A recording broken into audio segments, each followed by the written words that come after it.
Antaranya adalah beberapa ayat berikut ini. Yang pertama, Allah Ta'ala berfirman, وَلَنَجْزِيَنَّ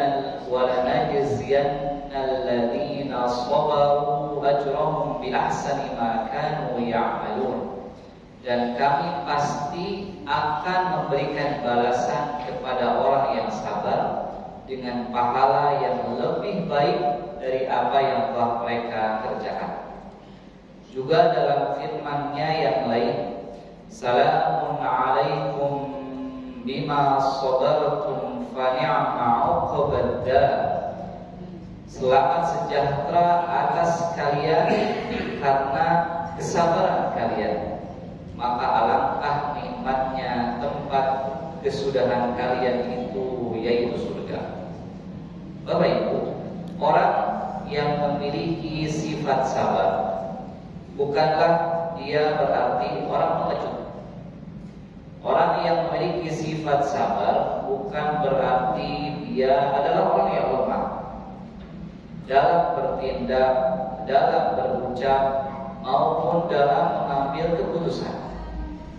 Karena sabar sejatinya adalah menahan diri kita dan memaksa diri untuk menanggung sesuatu yang tidak disukai oleh diri dan berpisah dengan sesuatu yang disenangi kita.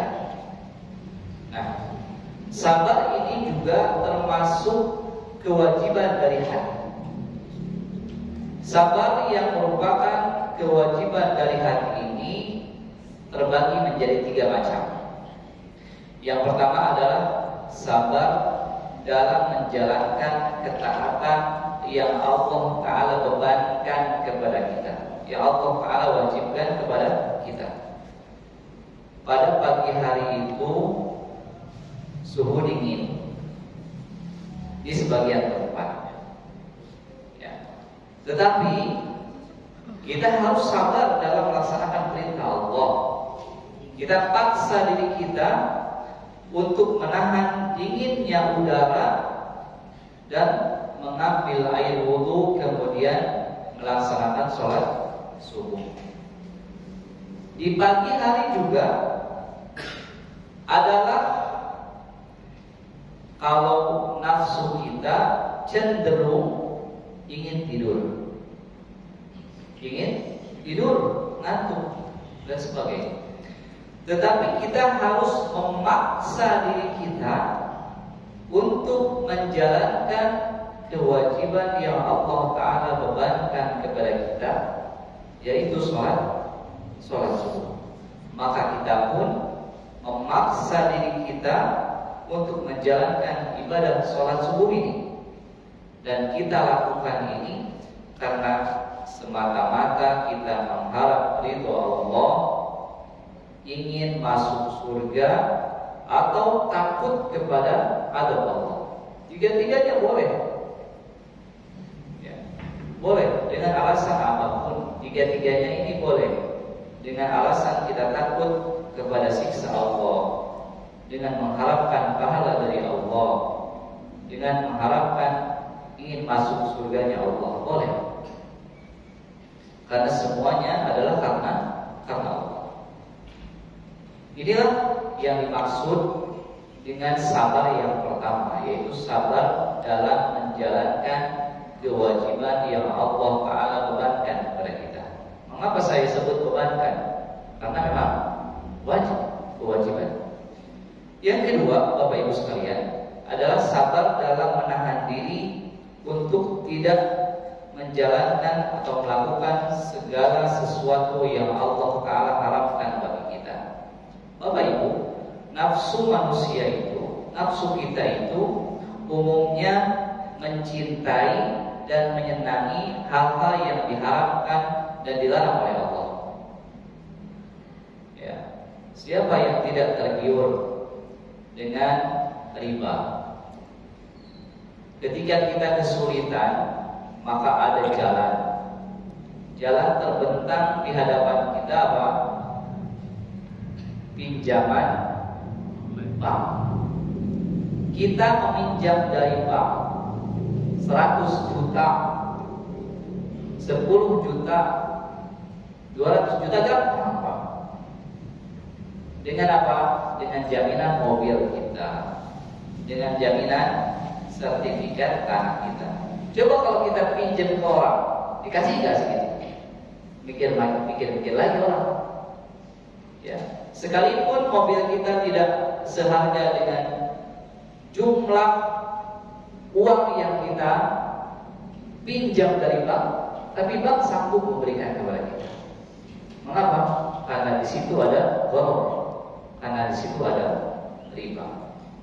Nah, tetapi siapa yang dapat menjauhkan dirinya dari kemaksiatan, dari perbuatan dosa dengan niat memenuhi perintah Allah Ta'ala, maka pahalanya sangat agung.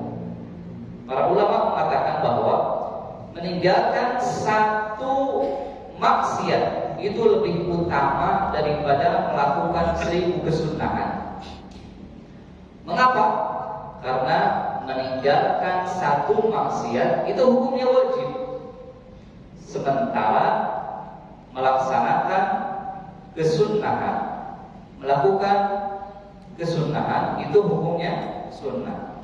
Maka sesuatu tentu yang sunnah, sesuatu yang wajib tentu lebih utama daripada yang sunnah. Sekalipun yang sunnah itu banyak.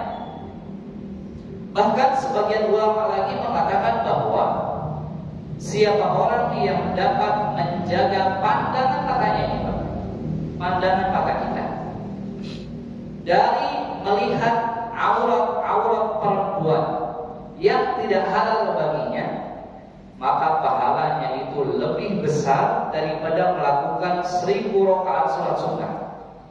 Mengapa?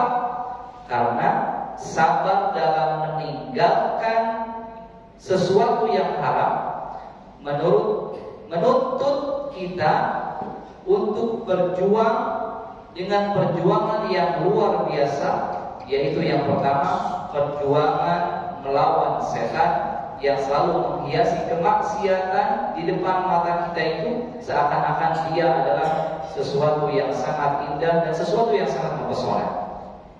Dan yang kedua adalah menahan dan berjuang melawan hawa nafsu kita yang timbul dalam diri kita, dari diri kita, yang seringkali mengajak kita tenggelam dalam dosa dan keburukan-keburukan.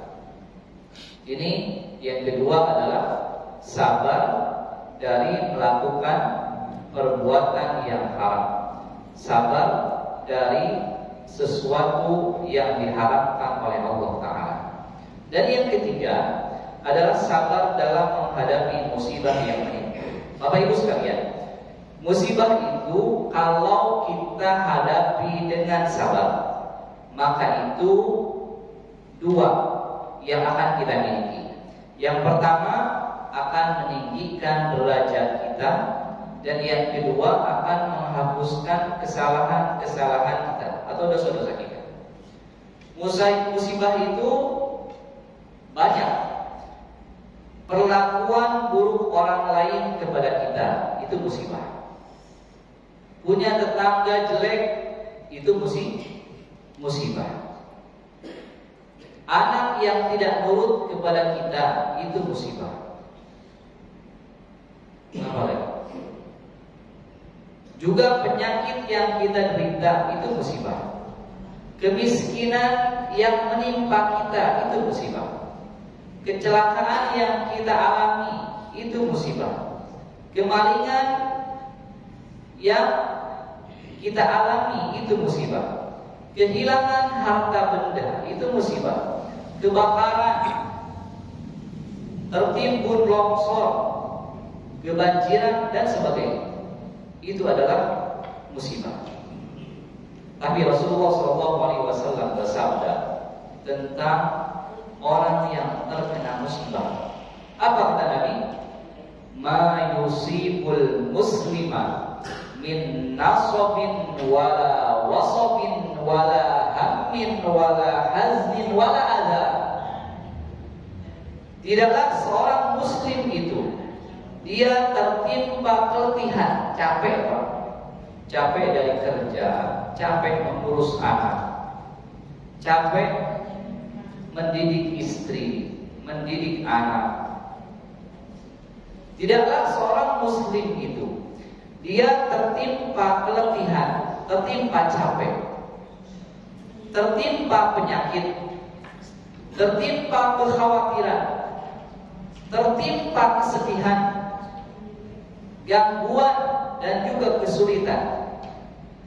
Bahkan hatta syaukatu yushabuha, bahkan duri yang menancap, yang melukai dirinya, illa kaffarallahu biha min khotoyah, melainkan dengan sebab itu semua Allah Ta'ala akan menghapuskan dosa-dosanya. Jadi kalau sabar, ya, kalau sabar dalam keletihan, sabar dalam menghadapi penyakit yang kita derita, sabar dalam kesedihan yang kita alami, sabar dalam kesulitan yang kita alami, bahkan sabar ketika kita tertancap duri pada kaki kita, maka Allah Ta'ala akan menghapuskan dosa-dosa. Juga dalam hadis yang lain Allah Ta'ala berfirman, Rasulullah SAW bersabda, "May yuridillahu bihi khairan yusib minhu." Siapa orang yang dikehendaki kebaikan oleh Allah Ta'ala pada dirinya, maka Allah Ta'ala akan menimpakan berbagai musibah padanya. Bapak Ibu sekalian, jadi orang yang dikehendaki baik oleh Allah, maka dia akan ditimpa musibah, dan Allah Ta'ala akan memberikan kepadanya kekuatan untuk bersikap sabar dalam menghadapi musibah itu dan menanggung musibah itu. Sabar dalam menghadapi musibah itu artinya adalah musibah yang menimpa dirinya tidak menjadikan dia melakukan sesuatu yang dilarang oleh Allah Ta'ala dan tidak melakukan sesuatu yang diharapkan oleh Allah Ta'ala. Orang misalnya yang ditimpa kemiskinan, orang yang ditimpa kemiskinan, musibah kemiskinan, ya, jika kemiskinan yang menimpanya itu tidak menyebabkan dirinya mencari harta dengan jalan mencuri, dengan jalan korupsi, dengan jalan merampok, dengan jalan menipu orang lain, dan perbuatan-perbuatan lain yang diharapkan oleh Allah, maka artinya dia telah bersikap sabar dalam menghadapi musibah kemiskinan yang menimpanya. Musibah yang menimpa juga terkadang tidak hanya menyebabkan kita melakukan perbuatan haram, bahkan bisa jauh lebih dari itu. Terkadang dapat menjadikan kita melakukan atau mengucapkan perbuatan-perbuatan dan perkataan-perkataan yang dapat menjerumuskan kita ke dalam kekufuran. Seperti orang yang ketika ditimpa musibah, anggota keluarganya meninggal dunia misalnya, salah satu anggota keluarganya meninggal dunia, dia mengatakan apa? Allah Ta'ala zalim kepada saya, Allah Ta'ala tidak adil kepada saya, Allah Ta'ala bukan Tuhan yang berhak kita sembah. Na'udzubillah, tsumma na'udzubillah. Maka perkataan-perkataan seperti ini dapat membatalkan keimanan kita dan keislaman kita. Maka perkataan-perkataan ini wajib kita jauhi dan kita hindari. Bapak Ibu, orang yang memahami ilmu agama dengan baik dan sebagaimana mestinya, maka musibah yang menimpa dirinya pasti tidak akan menambahkan kepadanya kecuali sikap sabar dan juga peningkatan ibadah kepada Allah. Bahkan orang-orang yang soleh itu, kegembiraan mereka atas bala, kegembiraan mereka atas musibah yang menimpa mereka itu lebih besar dibanding kegembiraan mereka atas kelapangan hidup, diberikannya rizki oleh Allah, diberikan keluasan rizki oleh Allah, diberikan keluasan pangkat, diberikan keluasan jabatan oleh Allah Ta'ala kepadanya. Sebagian orang-orang soleh mengatakan, wurudul faqad a'yadul muridin. Wurudul faqad a'yadul muridin. Kata mereka, datangnya berbagai musibah kepada kami adalah hari raya bagi kami untuk mencari kebahagiaan akhirat. Ya, jadi mereka menganggap bahwa musibah yang menimpa mereka adalah hari raya. Bayangkan. Mereka menganggap bahwa musibah yang menimpa mereka adalah hari raya bagi mereka. Mengapa? Karena dengan musibah-musibah yang datang kepada mereka, maka musibah itu akan meningkatkan ketaatan mereka dan ibadah mereka kepada Allah Ta'ala. Subhanallahil-adzim. Bapak Ibu sekalian, satu ketika datang seorang ibu kepada Nabi SAW. Tujuannya adalah supaya Nabi ingin memperistri putrinya. Lalu ibu ini menyanjung-nyanjung, memuji-muji putrinya di hadapan Nabi SAW. Ibu ini mengatakan, ya Rasulullah, maukah Anda menikahi putri saya? Putri saya ini sangat cantik sekali. Putri saya ini tidak pernah mengalami sakit sedikit pun semasa hidupnya sampai sekarang ini. Putri saya ini tidak pernah sama sekali mengalami sakit kepala. Tetapi apa yang dikatakan oleh Nabi SAW? Nabi menjawab, la hajata li fiha. Wahai ibu, saya tidak ingin menikahinya. Saya tidak membutuhkan putri Anda. Mengapa? Rasulullah SAW menolak tawaran dari ibu ini. Padahal putri ibu ini sangat cantik. Padahal putri ibu ini tidak pernah mengalami sakit sedikit pun. Mengapa? Karena Rasulullah SAW tahu bahwa orang yang berlimpah kesenangan dunia dan tidak pernah ditimpa musibah di dunia, maka dia adalah orang yang sedikit kebaikannya di akhirat. Ya. Jadi seorang yang Allah Ta'ala kehendaki kebaikan pada dirinya, maka Allah Ta'ala akan menimpakan berbagai musibah-musibah di dunia pada dirinya. Nabi mengatakan, asyaddun nas bala'al anbiya. Manusia yang paling banyak ujiannya adalah para nabi. Tsummal amsal fal amsal. Kemudian orang-orang yang berada di bawah derajat para nabi, yaitu para sahabat. Fal amsal, kemudian orang-orang yang berada di bawah derajat para sahabat. Maka yubtala rajulu ala hasabihi. Maka orang itu diuji berdasarkan sekuat apa dia memegang teguh agamanya. Bapak Ibu sekalian, dikisahkan bahwa ada seorang laki-laki, dia soleh, tetapi dia kekurangannya banyak. Tangannya buntung, kakinya juga buntung, kedua matanya juga buta. Selain itu juga, laki-laki yang soleh ini, yang buntung ini, yang buta ini, dia juga terjangkit penyakit yang menggerogoti anggota-anggota tubuhnya. Dan tidak hanya itu, anggota-anggota tubuhnya yang terkena penyakit ini menjadi hitam, kemudian berjatuhan dan berguguran. Kulitnya jatuh dan berguguran. Dan tidak ada satupun yang merawat laki-laki ini. dia dibuang ke jalanan begitu saja. Sehingga banyak serangga-serangga yang mengerubungi kepalanya dan juga menggigitnya. Tetapi apa daya, tangannya sudah buntung, dia tidak bisa menepuk serangga yang menghinggapi kepalanya ataupun juga badannya.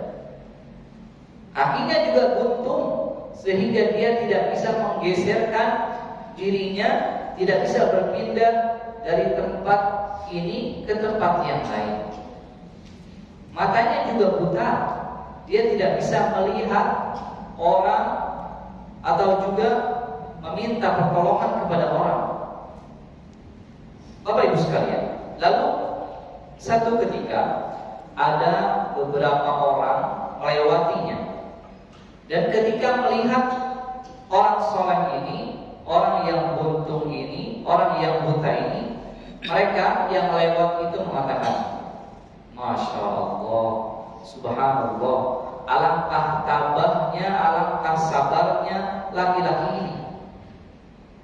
Kemudian keluar dari mulut orang yang buntung ini, orang yang cacat ini, dia mengatakan apa?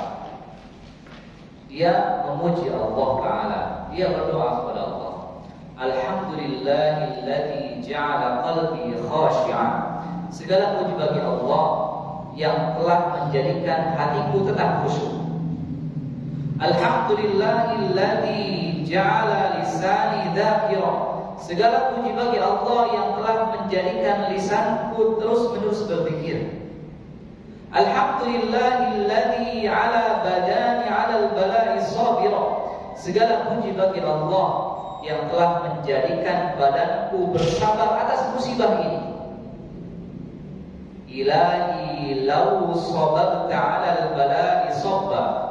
Ya Allah, seandainya Engkau menimpakan kepadaku musibah seberat apapun itu, bahkan jauh lebih besar daripada ini, jauh lebih berat daripada ini, mazdadtu fika illa hubba, maka tidaklah aku bertambah kepadamu kecuali rasa cinta dan juga ibadah-ibadah kepadamu. Subhanallahil azim. Bapak Ibu sekalian, inilah pengertian dari sabar, kemudian macam-macam sabar, dan juga buah dari kesabaran. Mudah-mudahan kesabaran ini, 3 macam sabar ini dapat kita miliki dalam diri kita masing-masing. Amin ya rabbal alamin. Demikian kultum atau tausiah singkat yang dapat saya sampaikan pada subuh hari ini. Mudah-mudahan dapat kita amalkan bersama dalam kehidupan kita masing-masing. Mari kita akhiri dengan membacaan doa. Alhamdulillahirabbil alamin, hamdan na'imin, hamdash syakirin, hamdan yuwafi ni'amahu wa yukafi mazidah. Ya Rabbana lakal hamdu kama yanbaghi li jalali wajhika karimi wa 'azimi sultanik. Allahumma shalli ala Muhammad wa ala ali Muhammad. Allahumma ighfir lana dhunubana wa liwalidina warhamhuma kama rabbawna shighara, wa lil mu'minina wal mu'minat wal muslimina wal muslimat al ahya'i minhum wal amwat. Allahumma a'inna ala dhikrika wa syukrika wa husni ibadatik. Allahumma inna nas'aluka al-huda wat tuqa wal 'afafa wal ghina. Allahumma inna nas'aluka 'ilman nafi'an wa nas'aluka rizqan thayyiban wa nas'aluka 'amalan shalihan wa taqabbalan. Allahumma inna na'udzu bika minal kufur wal fusuq wan nifaq wal riya was sum'ah. Allahumma inna na'udzu bika min munkaridil akhlaq wal a'mal wal ahwa wal adwa. Allahumma ij'alna minal muhsinin waj'alna minas sabirin waj'alna minal muttaqin waj'alna minal mutawakkilin. Rabbana hab lana min ladunka dhurriyyatan thayyibatan innaka as-sami'ud du'a. Rabbana hab lana min azwajina wa dhurriyyatina qurrata a'yunin waj'alna lil muttaqina imama. Rabbana isrif 'anna 'adaba jahannam inna 'adzabaha kana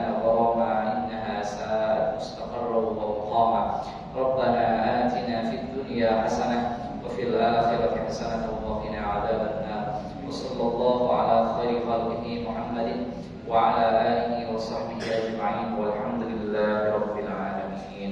Demikian, wassalamualaikum